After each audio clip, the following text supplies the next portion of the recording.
Donc, comme je disais, je m'appelle Daniel Leclerc, je suis conseiller en concession publique au service de l'interaction citoyenne. Je suis celui qui sera responsable du bon déroulement de cette séance d'information et d'échange concernant le corridor scolaire de l'école Saint-Odile et, parenthèse, l'école régionale des 4 saisons également. Aujourd'hui, je suis accompagné de 2 élus municipaux, Madame Jackie Smith, conseillère municipale du district de Limoilou, ainsi que Claude Oh, Lavoie, membre du comité exécutif responsable de la participation publique et conseiller du district électoral de Sainte-Rodrigue, juste au nord du quartier Lairet. Bonsoir. bonsoir. Pour la présentation ce soir, c'est M. Sergio Marquez de Costa, un directeur de division au service transport et de la mobilité intelligente, qui fera la présentation. Nous sommes également accompagnés de quelques employés de la Ville de Québec qui sont là pour vous écouter et qui pourront répondre à certaines questions.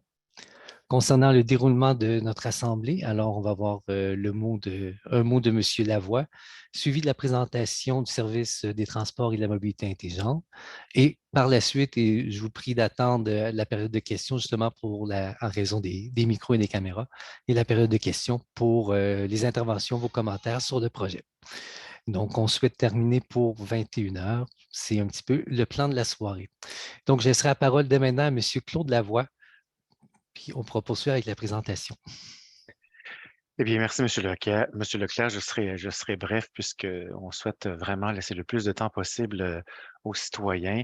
Alors oui, donc, à titre d'élu responsable de l'interaction citoyenne, merci. Merci aux citoyens, aux citoyennes d'être là ce soir. Pour cet enjeu qui est extrêmement intéressant et qui nous concerne tous et qui a suscité beaucoup de passion dans les dernières semaines, dans les médias, etc. Alors, la sécurité, donc les corridors scolaires, les nouveaux trottoirs, etc.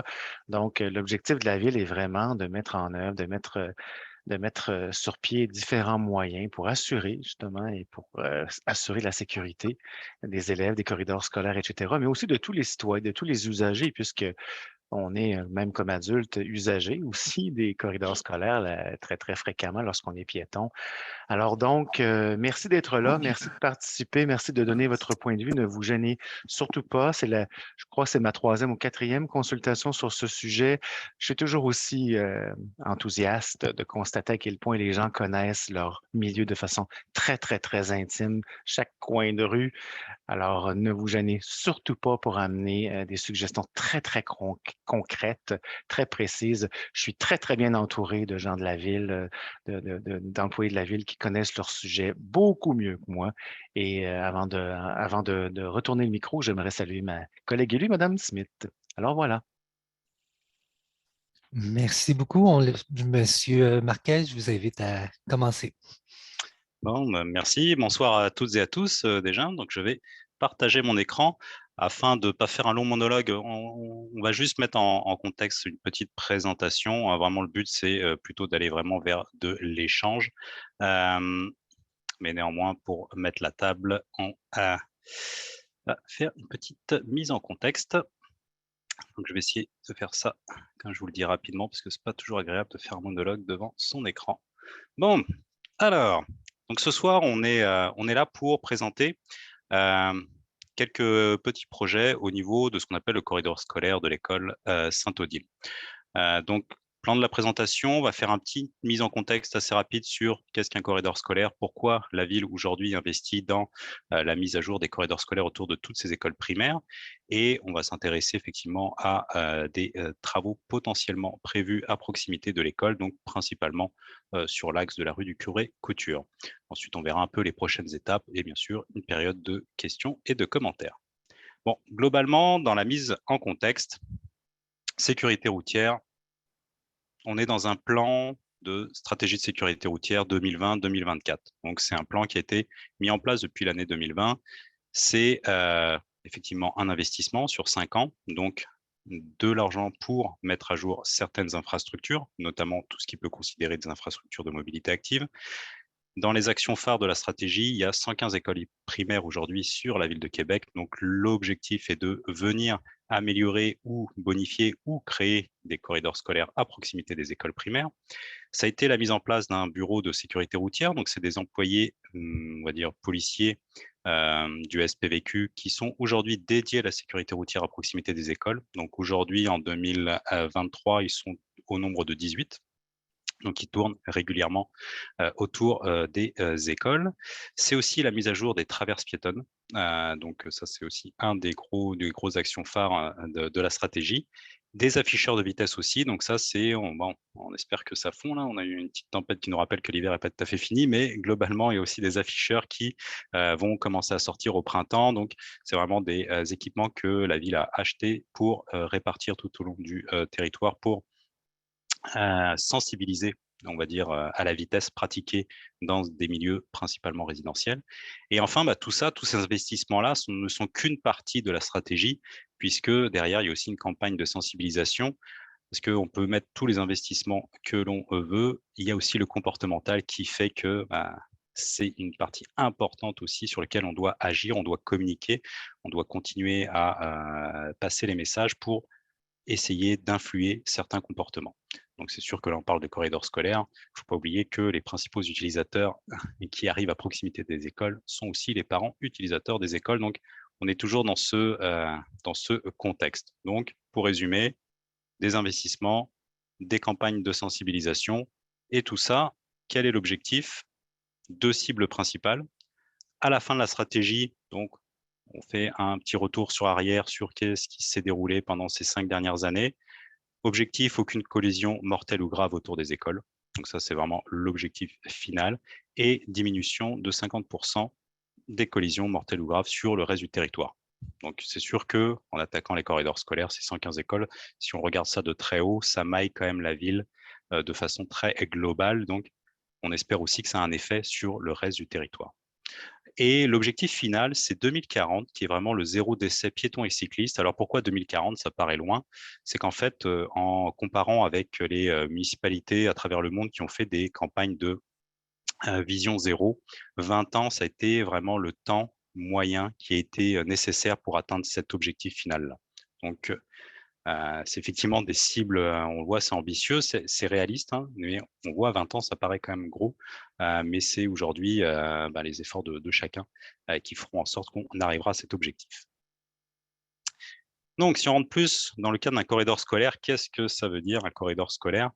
Bon, c'est en fait un amalgame de plusieurs éléments. Donc déjà, quels sont les objectifs? L'objectif, c'est de sécuriser le déplacement des écoliers, l'accès au site de l'école, les traverses piétonnes aussi pour accéder à l'école et potentiellement des zones de débarcadère si nécessaire.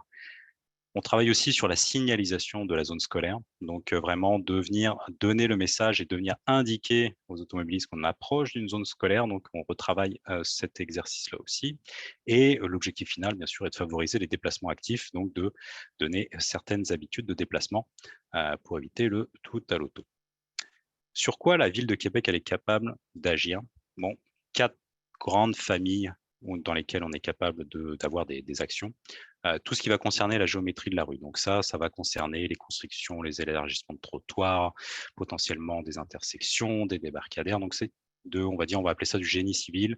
Donc c'est des travaux physiques. Deuxième élément, tout ce qui peut être signalisation lumineuse. Donc autour de Saint-Odile, ça a déjà été mis en place. Donc on a vu quelques clignotants, des panneaux clignotants à proximité de l'école arriver. Donc ça, c'est un exercice aussi qui se répète dans pas mal d'établissements. Et enfin, les 2 derniers, c'est tout ce qui concerne le marquage au sol et les signalisations qu'on appelle panneaux, donc statiques, on en profite aussi en tant que municipalité pour se conformer aux dernières normes qui nous sont imposées par le ministère. Donc, parce qu'il faut savoir que tous les panneaux de signalisation ou les marquages sont normés et, on va dire, respectent le tome 5, qui est le tome du ministère des Transports, qui a été mis à jour fin 2019, début 2020. Donc aujourd'hui, toutes les municipalités sur l'ensemble du territoire du Québec se mettent à jour sur les types de panneaux, sur la couleur des panneaux, la taille des panneaux, le positionnement des panneaux et les marquages, c'est la même chose. Donc ça permet aussi pour la ville de Québec de mettre à jour toute signalisation, marquage. Donc ça, je pense qu'on a fini la première partie. Si on revient maintenant pour l'école Saint-Odile. Alors, on est quand même dans un quartier particulier. Bon, peut-être que des personnes dans la salle étaient déjà là. Je parlais de la mise à jour des panneaux. Il y a eu beaucoup de projets pilotes, hein, notamment les REM et SRES sur justement les corridors scolaires. Alors, c'est sûr que les panneaux que vous voyez, ça n'a pas été tout à fait les mêmes que lors des projets pilotes, mais si ça peut vous donner un petit bonus, une petite tape dans le dos, c'est que tous ces exercices de projet pilote, on donnait justement cette mise à jour du tome 5, donc les fameux panneaux corridors scolaires, les panneaux jaunes avec les écoliers, il y a eu donc tout ça, ça découle aussi de ces projets pilotes qui ont été faits à Québec ou sur d'autres municipalités, mais qui ont amené dans l'étape de discussion ministère les différentes modifications. L'école Saint-Odile, donc on a quand même un corridor scolaire qui a été mis en place depuis 2017 avec ce qu'on appelle des rues de niveau 1, c'est-à-dire les rues les plus proches, celles qui amènent le plus d'élèves à l'école, puisqu'elles arrivent généralement à proximité de l'école, donc sur Chêne-Ouest, Peuplier, rue Curé-Couture ou Valmont-Martin. Donc c'est vraiment les rues qui ont été ciblées lors de la mise à jour de ce corridor scolaire. Là, c'est sûr qu'il y a un petit élément où on a déjà eu quelques retours. On nous a dit, ouais, normalement, les rues de niveau 1 correspondent à des niveaux de déneigement qui sont prioritaires. Je sais qu'il y a eu quelques enjeux sur le déneigement dans le secteur. N'hésitez pas à me redire si c'est toujours la même chose tout à l'heure, puisque on a aussi des échanges avec nos différents partenaires du déneigement pour mettre à jour cet élément, parce qu'effectivement, si on veut que les personnes utilisent le transport actif, il vaut mieux que ça soit bien déneigé. C'est un tout, c'est un ensemble. Au niveau des signaux lumineux, comme je disais tout à l'heure, donc on en a 4 aujourd'hui qui sont en service. Donc ils sont vraiment situés aux 4 coins, si on peut appeler ça comme ça, de l'école. Donc c'est des panneaux qui viennent rappeler la présence imminente de la zone scolaire et ils clignotent 7h, 17h du lundi au vendredi en période scolaire. On l'a vu tout à l'heure, mais ça je vais passer rapidement. Donc c'est les différents panneaux et mise à jour de marquage qui ont été mis à jour depuis. Bon, intéressons-nous maintenant, à mon avis, à le fond du sujet de ce soir, c'est la rue du Curé-Couture. Dans un premier, c'est pas la première fois qu'on essaie de travailler cette rue, hein. C'est pas évident puisque à notre niveau, oui, elle est corridor scolaire, mais il faut aussi intégrer une solution qui correspond aux attentes et qui s'intègre aussi dans le milieu. On a fait plusieurs plans projets, on en a présenté un ici à l'écran qui était à l'origine de dire tiens, si on jouer un peu sur le marquage, on peut peut-être essayer de venir changer un peu les habitudes. Bon, on a présenté cette solution, conseil d'établissement l'année dernière. Ça n'a pas été un franc succès, beaucoup de pertes de places de stationnement, ça ne répondait pas forcément à toutes les attentes. Bon, on n'atteignait pas tous nos objectifs, hein. C'est aussi pour montrer que des fois, les projets, ce n'est pas toujours des décisions unilatérales. On essaye aussi, on regarde un peu comment ça s'intègre dans le milieu. Donc, on va essayer de retravailler ce concept-là, puis on va arriver à un deuxième qui va arriver dans pas longtemps. Mais quels ont été les principes de réflexion? Sur quoi on veut agir? On veut agir sur le comportement à proximité de l'école. On veut essayer de réduire la vitesse au maximum afin que les gens respectent la signalisation. On veut sécuriser les déplacements des piétons. On veut protéger les piétons des manœuvres automobiles, puisqu'on est dans une zone où il y a quand même quelques stationnements. Et on veut essayer d'apaiser la circulation.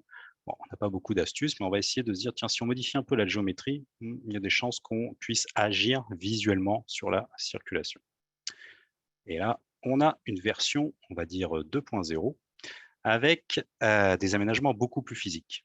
Alors, l'idée, c'est quoi? L'idée, c'est de venir réduire la largeur de la chaussée qui est légèrement surdimensionnée, hein. Donc, c'est une chaussée asphaltée très large. On va venir refaire les trottoirs de part et d'autre afin de gagner, on va dire, un peu d'espace sur la chaussée pour la réduire vraiment au minimum de son utilisation. Et on va jouer au niveau géométrique sur les largeurs de traversée. Donc, on va essayer de mettre au minimum. Alors, souvent, c'est 7 mètres qui est le minimum. Hein. 7 mètres, pourquoi? Parce que c'est la largeur minimum pour que la charrue puisse passer en hiver. Donc, il faut aussi quand même permettre le passage de la déneigeuse sur la chaussée. Et pour, on va dire, essayer de changer un peu le caractère très linéaire de la rue, on est venu installer, on aimerait installer, on va dire, une traverse centrale qui permettrait justement de traverser beaucoup plus au milieu de la rue plutôt que du côté peuplier ou chêne ouest. Donc, on peut rester de part et d'autre du trottoir et traverser avec une bonne visibilité au milieu. Donc, pour permettre cette visibilité-là, pour le piéton, on est venu créer des avancées qui, effectivement, vont enlever quelques places de stationnement qui seront remplacées par des espaces de verdissement, mais qui permettraient, on va dire, un partage de la chaussée un peu plus intéressant et équitable. L'autre idée qui revient, c'est que, en créant, on va dire, ces avancées centrales, indirectement, ça vient créer des zones qui ressemblent visuellement plus à des débarcadères, comme des baies de stationnement, donc qui paraissent et qui permettent, là, pour le coup, pour les 2 écoles, de bien séparer à gauche et à droite de la traversée centrale. Et on verra plus tard, potentiellement, aujourd'hui, on est capable de jouer aussi sur les conditions de stationnement en réglementant potentiellement à proximité de l'école. Aujourd'hui, c'est du stationnement interdit. Cette zone peut se transformer en zone de débarcadère ou de dépose minute de façon très facile. Donc, l'idée, c'est vraiment ça. Donc, on va le voir plus en détail. Si on part de la gauche, rue du Peuplier Ouest, donc je vais assez vite, mais c'est pour éviter de faire mon grand monologue. On va revenir aux questions après. L'idée, quand on fait des gonflements de chaussée, c'est vraiment d'améliorer la visibilité, de réduire la distance de traversée, d'éviter que un véhicule soit stationné vraiment à proximité de l'intersection. Et puis, ça force aussi la manœuvre du véhicule qui est beaucoup moins aisée. Donc, donc ça permet d'avoir un rayon plus serré. Et indirectement, c'est sûr que tout l'espace qu'on récupère sur la chaussée qui est très minérale, qui est asphaltée, l'idée c'est que dans cet espace-là, on le colorie en vert, on est capable de venir le verdir. Après, que ce soit des arbustes ou des arbres, mais en tout cas de venir déminéraliser la zone en elle-même. On fait le même exercice du côté de chêne ouest. Donc l'idée est vraiment de venir gonfler. Donc là, on a quand même de la largeur aussi. On est capable aussi de venir réduire aussi la traversée du côté de chêne ouest. Donc là, on a quand même cet espace-là. On l'avait pas de l'autre côté, parce que des fois, c'est des histoires de rayons. Mais là, quand on a la possibilité, on vient quand même se donner et se libérer l'espace. Donc là, on voit que vraiment à proximité de l'école, on vient chercher beaucoup plus large de trottoir. Et on a une possibilité de verdissement aussi, mais juste de ce côté-ci. Donc là, on était un peu plus serré. Il va peut-être aussi avoir quelques problèmes de réseau en souterrain. Et enfin, au milieu, donc là, on vient vraiment réduire aussi au maximum. Alors, c'est sûr qu'en plus, au milieu, ça évite quand même le phénomène de demi-tour. Ça limite. On ne peut pas non plus garantir à 100% que quelqu'un ne veuille pas tenter un demi-tour, mais néanmoins, là, sur 7 mètres, c'est quand même beaucoup plus dur de tourner. Puis en plus, on a deux, on va dire, vraiment saillies, verdies, les deux en fait, à proximité des deux stationnements de la propriété. Ça permet aussi de venir protéger cette sortie, que ce soit du côté piéton ou du côté véhicule. Donc vraiment là, le but du jeu, c'est d'avoir l'espace minimum, donc on retrouve les 7 mètres, et ça permet une traverse à mi-tronçon aussi en plein milieu de la rue. Puis effectivement, là, on a quand même quelques zones de verdissement à récupérer. Enfin, après, on peut, avec cette configuration-là, imaginer au niveau des stationnements, parce que c'est sûr qu'une des inquiétudes était quel est l'impact quand même sur cette zone qui peut aussi servir à la communauté et aussi aux employés des différentes écoles. Il y a quelques places de stationnement en moins. Je pense qu'on en a compté 7 sur la longueur. Je pense que c'est un compromis qui est quand même acceptable. En termes de réglementation, c'est sûr qu'on a toute une zone qui peut rester non réglementée, comme elle l'est actuellement, tout simplement. Les seules zones qui deviennent interdites, c'est les zones où physiquement, on n'est plus capable de stationner. Et on a toujours les zones de débarcadère pour transport adapté aussi, qui, elles, se maintiennent, puisque l'école 4 saisons a besoin de ces espaces pour, on va dire, ces élèves qui ont besoin de transport adapté. Et on peut récupérer une zone de débarcadère ici, en période scolaire, puis qui redevient une zone, on va dire, pour tout le monde, une fois qu'il n'y a pas d'école. Donc c'est un peu le résumé au niveau du stationnement. Au niveau des prochaines étapes, là actuellement, on est dans une étape de préparation des plans et devis. Donc ce que je vous ai présenté à l'écran, ce sont ce qu'on appelle des plans préliminaires. Ce sont vraiment les plans de principe qui donne à peu près les guides pour tout ce qui est appel d'offres, soumission, qui sont aujourd'hui en cours, qui vont être en cours durant le printemps. Donc c'est pour ça qu'on a toujours le temps de discuter, puis c'est vraiment là aujourd'hui des plans, des grandes lignes. Potentiellement, on est toujours ouvert à la discussion et puis on va continuer à travailler dans ce sens. Aujourd'hui, les travaux de construction, c'est sûr qu'on a mis une date été 2023, mais on met toujours un petit bémol parce que depuis l'année dernière, on a quand même des enjeux à tous les niveaux de la ville pour la mise en œuvre et les travaux.